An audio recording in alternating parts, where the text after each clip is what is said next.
So I am here presenting today to an amazing Haitian woman that I also admire and have been following and watching her work for a long time. So as women in media, of course, we already know being a woman in media is not easy. And this woman was one of the first women I saw. No matter where you were in the room, you will see her standing tall, standing proud. So I'm presenting tonight to Elizabeth Guerin.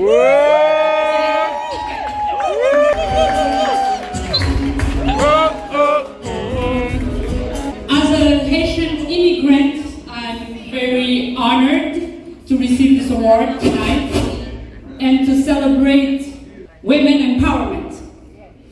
So together, let's continue to rise. Unity is power. Thank you, Glitz. Thank you, Shanika. And Flo-Rida.